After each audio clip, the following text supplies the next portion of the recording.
Hi Spire Fellas, my name is Deda Anasya Yuliastri, a consultant at Spire Research and Consulting in Indonesia. Welcome to another episode of Spire in Minutes. So in this episode, we will discuss about value chain financing model and how this model can help farmers in Indonesia.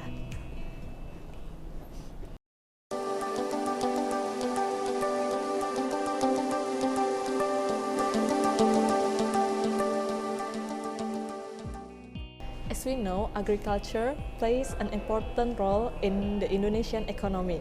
According to the data from the Central Bureau of Statistics Indonesia in 2022, agriculture contributed 12.40% to Indonesia's GDP, or equivalent to around 2,428.9 trillion rupiah.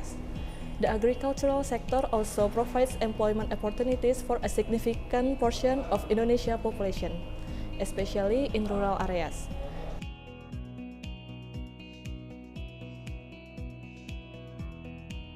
The agricultural sector also being the greatest sector with employment rate. It is contribute 29.96% of the labor force, or equivalent to around 40.64 million workers as of February 2022. Despite the potential of the agricultural sector to drive the Indonesian economy, in practice, it still faces some challenges. One of the challenges is related to capital or access to financing. Here is some reasons why farmers still lack access to financial institutions.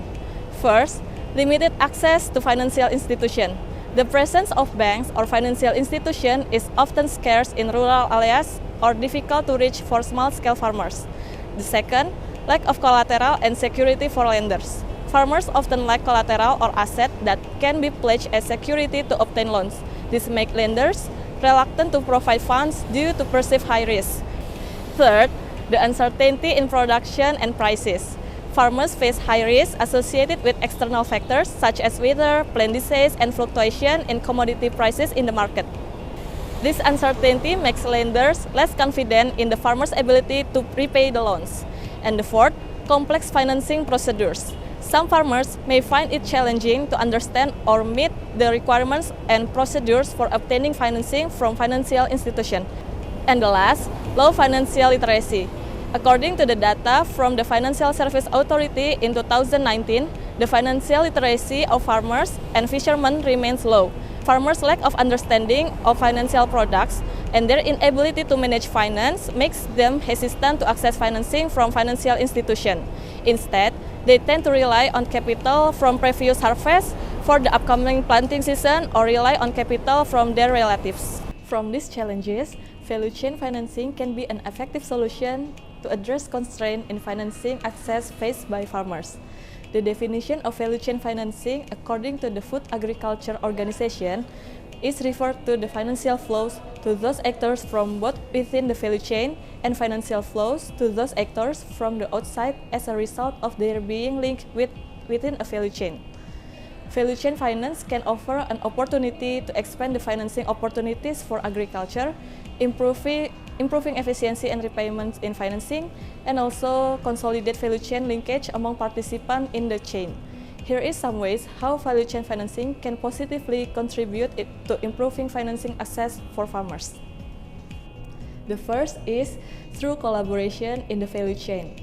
Value chain financing involves collaboration among various stakeholders in the value chain of an industry, including producers, distributors, suppliers, and financial institutions.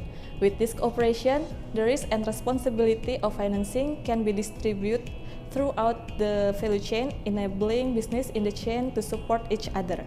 The second is transaction-related financing. Value chain financing can provide financing directly related to business transactions within the value chain, such as financing for the purchase of seeds, fertilizer, or working capital for production. This helps address specific financing needs relevant to their business activities. The third is the utilization of financial technology. The development of financial technology can accelerate the financing process and improve the accessibility for farmers. The value chain financing can leverage technological innovation to facilitate the processing and disbursement of financing, including through online platforms or digital banking application. And the fourth, education and training aspect. The value chain financing model focuses not only financing, but also on education and training. Improving financial literacy and business management skills can help farmers and other stakeholders in the value chain better understand financial aspects and manage risk more effectively. And the last, diversification of funding sources. Value chain financing enables the diversification of funding sources by involving various parties, including financial institutions, companies, and other partners in the value chain. This can reduce farmers' dependence on a specific funding sources. The initiative of value chain financing model has been undertaken by several banks, such as Bank Mandiri, Bank Rakyat Indonesia, and Bank Negara Indonesia. These banks have provided financing support to business in the palm oil sector. This financing encompasses various stages in the value chain from plantation, processing, and marketing. Value chain financing in the palm oil sector also includes providing technical assistance, adopting technology to enhance production, and sustainable agricultural practices that involve various stakeholders, including the government and the private sector. Collaboration among stakeholders is crucial to creating holistic and sustainable solutions to support the growth of the palm oil sector. The implementation of the value chain financing model is expected to create a more inclusive and sustainable financing ecosystem, reducing risk, and improving the well-being of business in the value chain of agricultural industry. So, that concludes this episode of Spire in Minutes. Thank you for watching and stay tuned for more videos from Spire in Minutes. And don't forget to like, subscribe, and share this video. Bye-bye!